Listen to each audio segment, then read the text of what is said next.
Hey everyone, this is the fourth and final video in my decal tutorial series.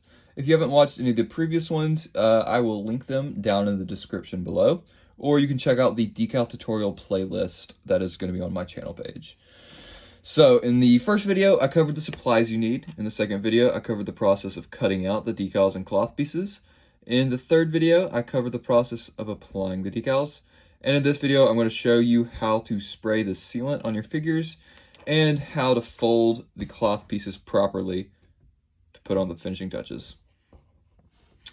So, of course, for this step, you're going to want all of your decaled pieces. So this is a figure that I decaled in that third video, and he will be the one that I'm going to spray the sealant on. This is the sealant that I'm going to use. It's a varnish spray that I got off of Amazon. I think it's around $10 or $15. It wasn't super expensive, something around that. I also did see decal a few random helmets as part of that last video, and I'm going to spray those with some different Krylon sprays. So we've got a matte finish, we've got a crystal clear, and we've got a triple thick crystal clear glaze. So I'll just use that to kind of show you what some of the different options might look like. Now, as you can see, I've got these helmets sitting on a little base.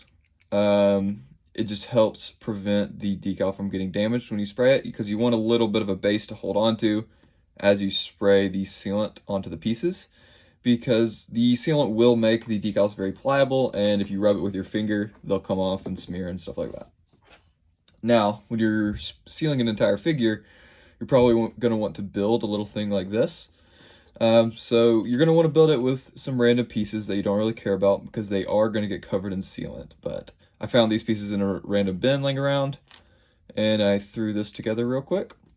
So essentially, you just want to have a raised, like 3 raised portions for the helmet and legs, and then a brick that you can stick the torso piece into. This is just going to keep all the pieces steady while you spray it, and again, prevent you from smearing the decal. You are going to want to do all the sealing outside. You don't want to do that inside because it will make a lot of fumes. So I'm going to cut to that real quick. Alright guys, so we're outside now, and it's time to go ahead and spray the pieces. So now you're going to want to probably put on some sort of latex glove for the hand that you're holding the pieces in. Use your other hand to hold the spray bottle. And you're going to want to hold it from a distance of probably a couple feet. You don't want to be too close to the parts, or the pressure from the spray might damage the pieces. But basically, you're just going to give it a couple passes. And do it on the back as well. A couple passes to the top, the bottom, sides, and it should be pretty good. Once you've sprayed the sealant on, you're going to want to let it sit out for a while and dry. You're going to want to put it in a good place that is not too dusty or anything, so it won't get dirty. And give it probably a good 30 minutes to an hour before you start touching the parts. So, next up, I'm going to use one of these Krylon sealants. First up, we've got this triple thick crystal clear glaze right here. I'm going to spray it on this RP2 style helmet.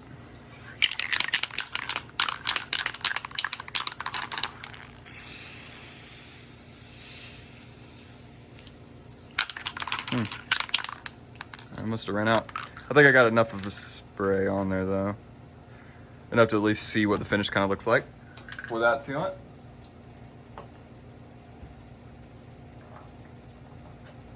Now we've got the crystal clear Krylon spray. I'm going to spray this on this AP1 Cody helmet. I'll get it to focus, okay.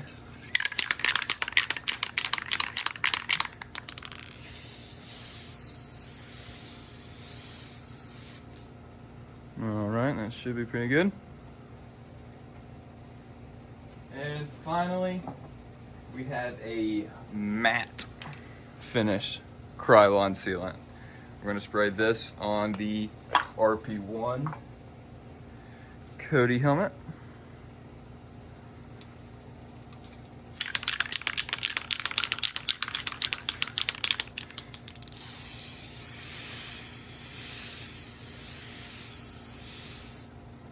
Okay, so basically you're just trying to get a good even coat over the entire surface of the piece. You don't want to do too much. You can always add a little bit more if you need it, but a couple passes on each side is usually plenty. So that's going to cover for the spray. I will check back in a little bit once everything has dried up to continue the video. All right, so we are back. I went ahead and assembled this gray figure, gave all the parts time to dry, and everything's looking good.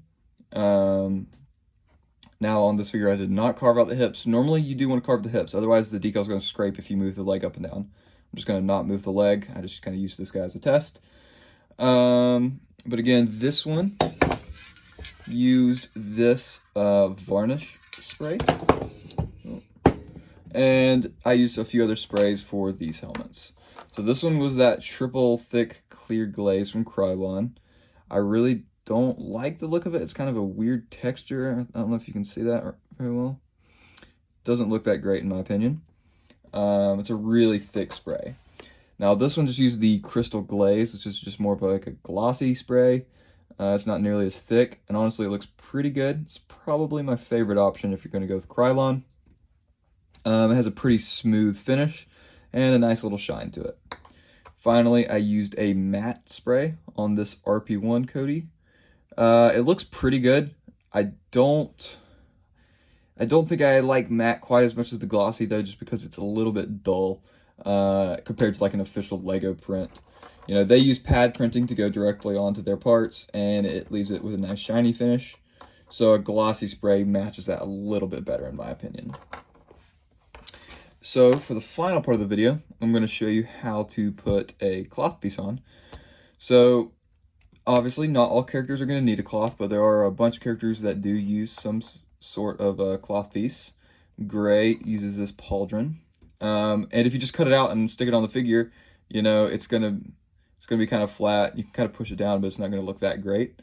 So you're going to want to get a good fold on it. A lot of people like to use those old plastic pauldrons that Lego used to make. You can kind of like stick the cloth piece onto a random torso and then put that pauldron over it, and it'll kind of press it into that shape. But honestly, what I do is I just let it sit on top of the torso and kind of fold it along the lines that I'm wanting it to go on, kind of like that. Kind of get a fold started, and then pull it off the piece and fold it in and press real firmly. And just get a nice tight fold on both sides. And once you've done that, you can just throw it right on, and it should look pretty good. See? Folds down pretty nicely. And with that, you can apply the head and helmet, and there you go. You have a completed figure. If you're watching this on the day of release, this gray figure is actually not available yet. It's going to be going up tomorrow at 3 p.m. Central Time at the normal, along with the normal Friday release. If you're watching this in the future, it has probably already been released and is probably available on my site. And again, so this figure is going to have, you know, the 3 different options. You're going to be able to get it in animated, realistic, or 2020 style of armor. You can buy the decal only, you can buy the cloth, or you can get a combo of decal and cloth for a small discount. That's going to do it for the decal tutorial series. I may make a couple like standalone tutorials here and there. I know someone wanted to see me hand drill a hole into a helmet. Someone else also mentioned seeing the process of using an electric nail file to carve out the hips. So those are some possible ideas for future just kind of standalone episodes. But for the main tutorial, these 4 episodes are going to do it. It should cover most of the bases, and it should be a good starting point for anybody who is interested in learning how to decal. I hope these have been helpful, and Thanks for watching.